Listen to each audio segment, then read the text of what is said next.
Albert Einstein ushered in the age of scientific relativity. E equals mc squared.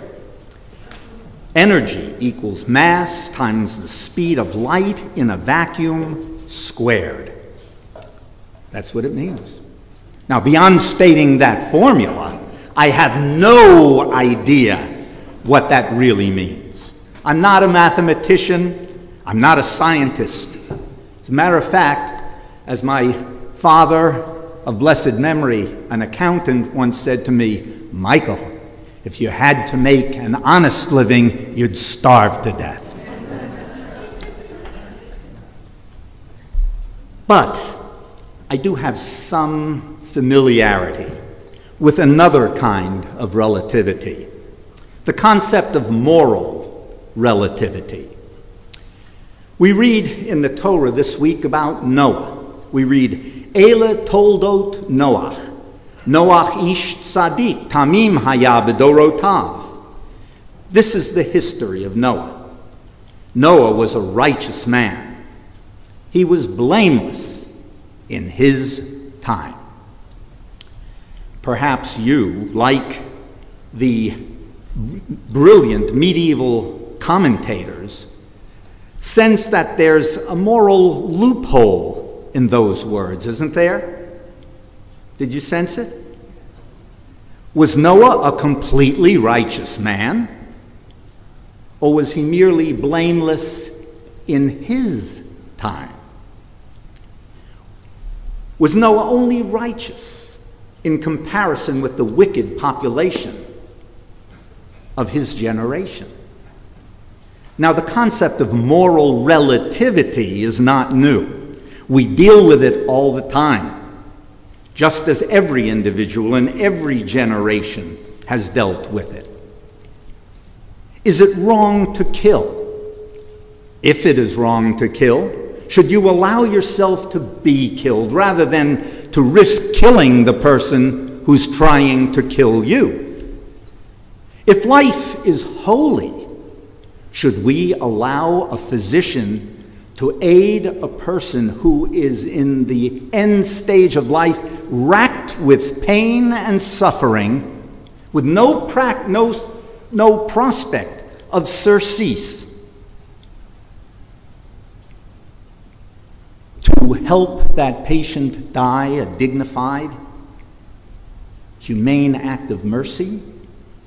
If life is holy, should we abolish capital punishment? Should an Adolf Eichmann, an Adolf Hitler be allowed to live to a ripe old age? And what about serial rapists, serial murderers, serial child molesters? We all remember Errol Flynn, the adventures of Robin Hood.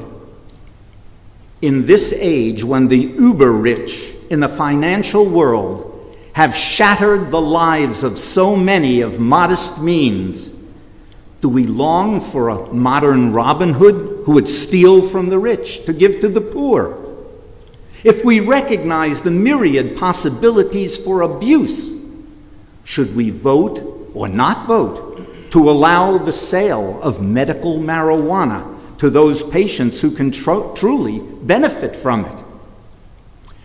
Should children with severe neurological problems, learning or behavioral problems be mainstreamed when it will result in the detriment of learning for the rest of the class?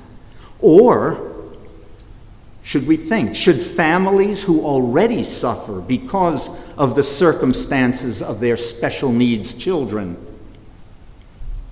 be further agonized by having their children stigmatized, put in different places, hidden away, take little classes away from everybody else? On many of these moral issues, we might well find consensus, and on others we might not. Does that mean that some of us are moral while others are not? No, certainly not. These are the realities of life that vex us, that try us, Today, another moral quandary, the size of an astronomic black hole, challenges us and much of the world. It is a difficult challenge because it places us in an uncomfortable position, a position we've been many times in our history, but at the same time, a position we've not been in since the period of the judges in our scriptures. There, we were enjoined to wipe out the indigenous, idolatrous inhabitants of the promised land so that they would not be a snare to us, tempting us away from our faith, tempting us to idolatrous practices. But in fact, even in the earliest days of our history, we rarely practiced such commands. And then, in the course of time, we developed an additional code of law that befit a religion that would serve as a light to the nations. As exemplified in Hillel's dictum, "What is hateful to you, do not do unto your neighbor." It was this teaching that Jesus took and reshaped into the golden rule, "Do unto others as you would have others do unto you." Moreover, in the course of time, we learned not only to coexist with those of different beliefs, but to appreciate the contributions they could make to our civilization without any kind of wholesale desertion from our faith. Now, you and I have been taught to respect the beliefs of others.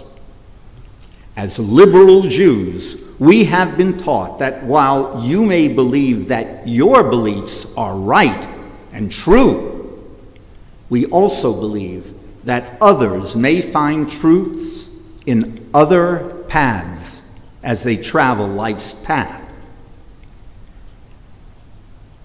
Travel the length and breadth of this country, you're bound to find community after community in which there's a church and a synagogue and another church, maybe even a mosque, almost side by side. Look at us, side by side.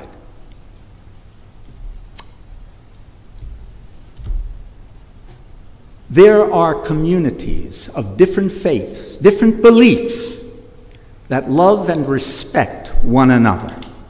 There are no wars of words, let alone physical violence between them.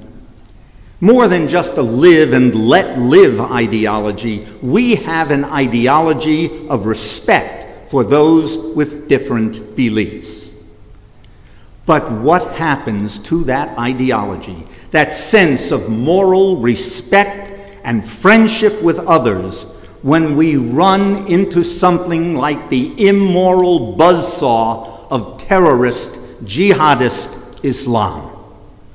Can we consider the radical Islamic theology of the Taliban, of ISIL and ISIS moral in any sense of the word? In our world, in the 21st century, their moral values cannot be considered moral, even when we recognize that there are different strokes for different folks. There's a word that only comes with great difficulty to liberal religious peoples today. Certainly to liberal Jews and to liberal Christians, a tough word. And that word is evil. Evil. We do not use it because in our liberal world we're so used to respecting beliefs that are not our own that we are just used to having different points of view. We don't believe in being judgmental. But it's time to become judgmental. It's time we stop acquiescing to the demands of the communities out of which the terrorists grow. In Western countries, not merely in their own. In France, in England, in Germany, and yes, in America. In their community, in secular Christian communities, they demand the right to cover, to have their women wear burqas, to not have them uncover their faces for their driver's license pictures, or even to drive. They physically attack people whom they feel their beliefs conflict with, or who criticize their Quran. And this is the thinking that produces the men and women who declaim against the very countries they've settled in, that have welcomed them, and to which they send back as return gifts jihadists, the jihadists of ISIL and ISIS.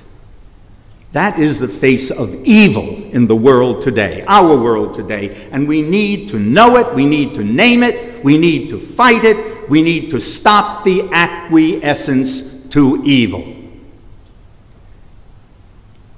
There are many people who say, well, let's be honest, hasn't Israel been responsible for the deaths of thousands more people, more Palestinians, than the Palestinians have caused deaths in Israel?